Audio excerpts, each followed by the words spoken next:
Good evening guys. അപ്പോൾ നമ്മുടെ ലോക ഫിലിമിൻ്റെ എന്തോ ഒരു സാധനം വന്നിട്ടുണ്ട്, ഒരു ക്ലിംസ് എന്തോ. ചളവ് അടിച്ചിരിക്കാൻ സമയമില്ല, അപ്പം ഡയറക്റ്റ് നമുക്ക് വീഡിയോയിലേക്ക് പോകാം. Come on, let's watch. എടാ എന്നെ ഇടയ്ക്കൊന്ന് വിളിക്കണം. എപ്പോഴും വേണ്ട, ടോവിനോ വല്ലപ്പോഴും. ഒരു 50 കൊല്ലം കൂടുമ്പോഴോ 100 കൊല്ലം കൂടുമ്പോഴോ താല്പര്യമില്ല. അതെന്താ? നീ ഒരു ബോറനായതുകൊണ്ട്. കണ്ണു പിടിച്ചാൽ ആറ് ബോറൻ. ഞാൻ ബോറനോ? താനാണോ ബോറൻ? ഞാൻ ഫണ്ണ. പിന്നെ മിസ്റ്റർ, ഈ കള്ളുകൂടി ഞങ്ങളെ ചാത്തന്മാരുടെ ഒരു ബേസിക് ട്രീറ്റ് ആണ്. ഞാൻ മാത്രമല്ല, എന്റെ 389 ബ്രദേഴ്സും ക്രോണിക് ആൽക്കഹോളിക്സാണ്. 389. ഇയാളൊരു മാതിരി 359, പക്ഷെ 389 ചാത്തന്മാരാണ് അടുത്ത ലോകയുടെ സെക്കൻഡ് ചാപ്റ്ററിൽ വരാൻ പോകുന്നത്. എന്തൊക്കെ നടക്കും അല്ലേ, കണ്ടറിയാം. ബലം പിടിക്കുന്നു. ഒന്ന് വയ്യ അവിടെ.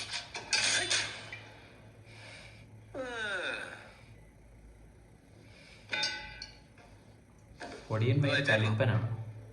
നമ്മളെ പറ്റിയ ഫസ്റ്റ് ചാപ്റ്റർ അവളാ. കളിയങ്കാട്ട് നീതി. ചാപ്റ്റർ 2 ഞാനാ മോനെ. തന്റെ പേപ്പർ ഞാൻ വായിച്ചായിരുന്നു. ഒരു കാര്യം ചോദിക്കട്ടെ, ഹിറ്റ്ലറിനെ പറ്റി താനില്ലടോ? സത്യം അല്ല, ഇതിനകത്ത് അങ്ങനെയൊക്കെ എഴുതി വെച്ചേക്കുന്നത്. അതുകൊണ്ട് ചോദിച്ചു. അങ്ങനെയൊക്കെ എന്താ വേണ്ട? എന്റെ ചേട്ടൻ പുറത്തിറങ്ങിയിട്ടുണ്ട്. ഹിറ്റ്ലറെ തട്ടിയത് ദുൽഖറാണോ? I mean ഒടിയനാണോ? നീ കഥ അങ്ങനെയൊക്കെ കൊണ്ടുവരുമോ? അറിഞ്ഞായിരുന്നോ? പുള്ളി എന്റെ അത്ര ഫണ്ണല്ല, ഇച്ചിരി വയലന്റാ. അറിയാം. മൂത്തോന് തന്നെയാണോ അവന് വേണ്ടത്?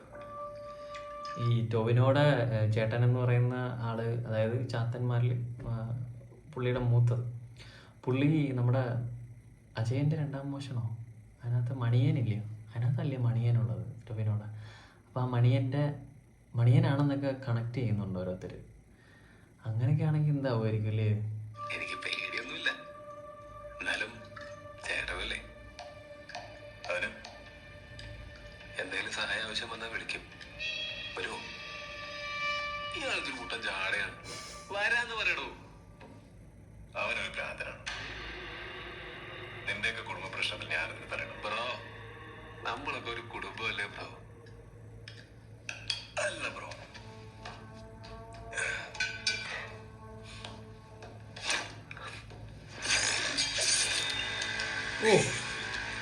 എനിക്കറിയാം എന്താ വരുമെന്ന്. ഇല്ലെങ്കിൽ ചാത്തന്മാര് തന്നെ കൊണ്ടുവരും. നീ വിളിക്കും, നമുക്ക് നോക്കാം.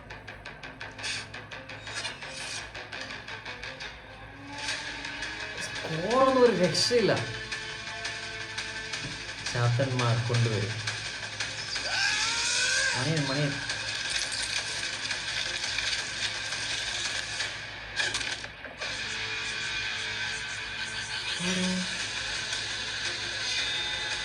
ഓ, പിടിച്ചോ?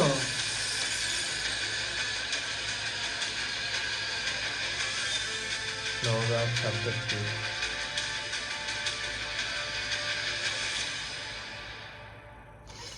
മോനെ, എക്സൈറ്റ്മെന്റിന്റെ പീക്ക് ലെവലൊക്കെ എന്നൊക്കെ പറഞ്ഞാൽ ഇതാണ്. ഏതാണ്ട് ഒരു ഐഡിയ ഒക്കെ കൊണ്ട് തന്നിട്ടായിരിക്കും പോയിരിക്കുന്നത്. ബാക്കിയൊക്കെ ഇനി ഡീകോഡേഴ്സ് ചെയ്തോളും. അവന്മാരിനി കണ്ടുപിടിച്ച് ചെകഞ്ഞ് ഇപ്പൊ പുതിയ കഥകളൊക്കെ ഇറക്കും. അപ്പം എന്തിനാ പറയുന്ന, കൂലിക്കകത്ത് മറ്റേ എരിച്ചു കൊല്ലുന്ന കസേര ടൈം ട്രാവലാണെന്ന് പറഞ്ഞ് വരെ ഇറക്കിയവന്മാരാ. അതുകൊണ്ട് ഇനി എന്ത് വേണമെങ്കിലും ഇതിനകത്ത് നിന്ന് പ്രതീക്ഷിക്കാം. ഇനിയിപ്പം ടൊവിനോ ദുൽഖർ കോമ്പിനേഷൻ ആയിരിക്കും എന്ന് തോന്നുന്നു. എനിക്ക് തോന്നുന്നു സെക്കൻഡ് ചാപ്റ്ററിൽ വരാൻ പോകുന്നത്. ആൻഡ് അതിനകത്ത് നമ്മുടെ മമ്മൂക്കയുടെ പ്രസൻസ് എന്തായാലും ഉണ്ടായിരിക്കും. കാരണം ഈ മൂത്തോനെയും നമ്മുടെ മൈക്കിളിനെയും പിടിക്കാൻ വേണ്ടിയിട്ടാണ് ചാത്തൻ വരുന്നത്. എനിക്കൊന്ന് ചാത്തന്മാർ തമ്മിലുള്ള ഉടക്കൊക്കെ ആയിരിക്കും. എനിക്ക് ഈ ആ ഒരു മാജിക്കൽ യൂണിവേഴ്സും ഫൈറ്റും അങ്ങനെയൊക്കെ ആയിരിക്കാം. മേ ബി ഭയങ്കര ഗ്രാഫിക്സിൻ്റെ കളികളൊക്കെ ആയിരിക്കാം. നമ്മുടെ മെർസൽ സിനിമയിൽ നമ്മുടെ വിജയ് കാർഡ് വെച്ചിട്ട് അതായിരിക്കത്തില്ല. അതിൻ്റെയൊക്കെ ഒരു എക്സ്ട്രീം ലെവലായിരിക്കും ഇനി ചെയ്യാൻ പോകുന്നത്. സോ ഒരു വിഷ്വൽ ട്രീറ്റ് തന്നെ ആയിരിക്കും നമുക്ക് ഇതിൽ നിന്ന് കിട്ടാൻ പോകുന്നതെന്ന് പ്രതീക്ഷിക്കുന്നു. So thank you so much to watch my videos. ഇനിയുള്ള അടുത്ത നമ്മുടെ വീഡിയോസും ഉടൻ തന്നെ ചെറപറ ഇടുന്നതായിരിക്കും. എല്ലാവരും എൻ്റെ ചാനൽ ആദ്യമായി കാണുന്നതെങ്കിൽ സബ്സ്ക്രൈബ് ചെയ്യുക, സപ്പോർട്ട് ചെയ്യുക ആൻഡ് ആ ബെല്ലൈക്കൺ ഞെക്കി പൊട്ടിക്കുക. വീണ്ടും കാണുന്നവരെ ശുഭ നിദ്ര, സുഖ നിദ്ര. ടാറ്റ.